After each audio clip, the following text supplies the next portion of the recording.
Minimum 1000 ഷോപ്പിലേക്ക് വന്നു കഴിയുമ്പോഴാണ് നമ്മളുടെ ഒഫീഷ്യൽ ലോഞ്ച് നമ്മൾ പ്ലാൻ ചെയ്തിട്ടുള്ളത്. അത് ഭയങ്കര വലിയ സബ്ജക്റ്റിലേക്ക് മാറും, ഭയങ്കര ചർച്ചാ വിഷയമാകും, ഭയങ്കര വലിയ ചർച്ചാ വിഷയമാകും. ഇന്ത്യയിൽ മാത്രമല്ല, ഓൾ ഓവർ ദ വേൾഡ് അത് ചർച്ച ചെയ്യപ്പെടും. ആ രീതിയിലേക്കാണ് അത് നമ്മൾ പ്ലാൻ ചെയ്തിട്ടുള്ളത്. അത് നമുക്ക് ജസ്റ്റ് വെയിറ്റ് ചെയ്യാം. അതേപോലെ തന്നെ നമ്മളുടെ ഇത് ഓൾറെഡി ഞാൻ മീറ്റിംഗിൽ സംസാരിച്ച് കഴിഞ്ഞതാണ്. നമ്മളുടെ ഓക്സി പേയും ഒക്കെ വരുന്ന സമയത്ത് സാധാരണ ഇവിടെ പലരും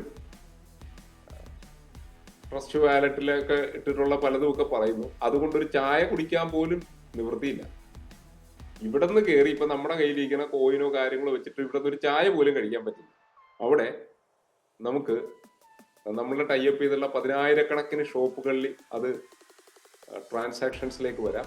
അതേപോലെ തന്നെ അതിലുപരിയായിട്ട് അത് 100% ജിപേ, ഫോൺ പേ പോലെ തന്നെ നമുക്ക് ഇനി ടൈപ്പ് ചെയ്യാത്ത ഷോപ്പുകളിലും അത് എന്ത് ചെയ്യും, വർക്കബിൾ ആയിരിക്കും. ടൈപ്പ് ചെയ്യാത്ത ഷോപ്പുകളിൽ അതാണ് ഇതിൻ്റെ ഏറ്റവും വലിയ അഡ്വാൻറ്റേജ്. അതേപോലെ നമ്മൾ date already declared, million club launching.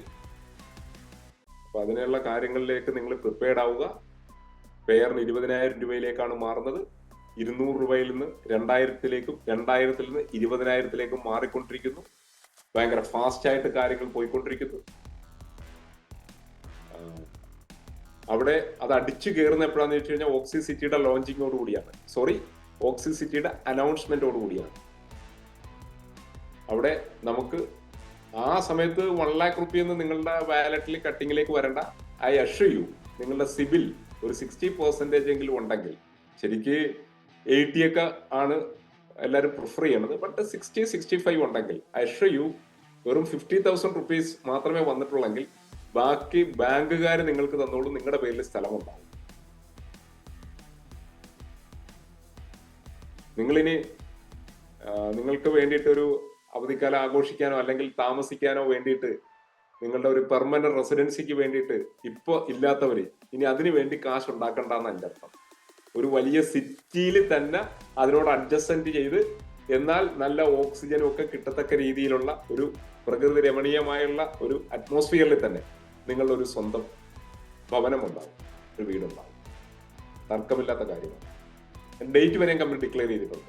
Billion ക്ലബിൽ വരുന്നത് നമുക്ക് 4 വീലേഴ്സ് ആണ്. അത് ഗ്രീൻ എനർജി.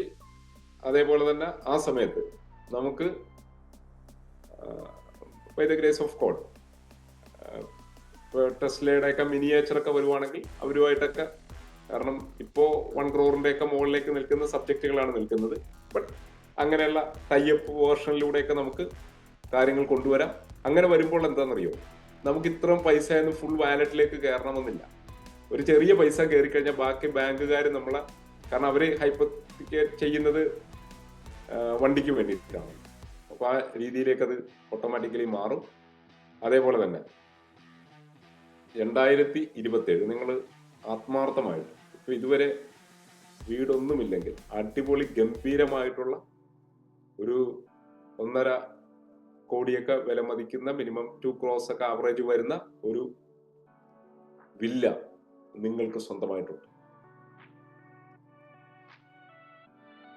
ഇപ്പോ കിട്ടുന്ന കമ്മീഷൻ മാറ്റിവെച്ചിട്ട് അതിലേക്കൊന്നും തയ്യാറാക്കണ്ട.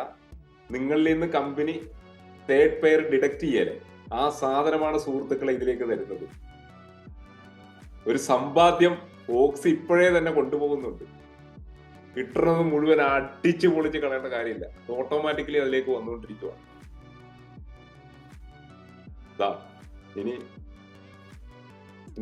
വീടുള്ളവരെ സംബന്ധിച്ച് നിങ്ങൾ ലക്ഷറി വാഹനം ചേഞ്ച് ചെയ്തു, അടിപൊളിയായിരിക്കും.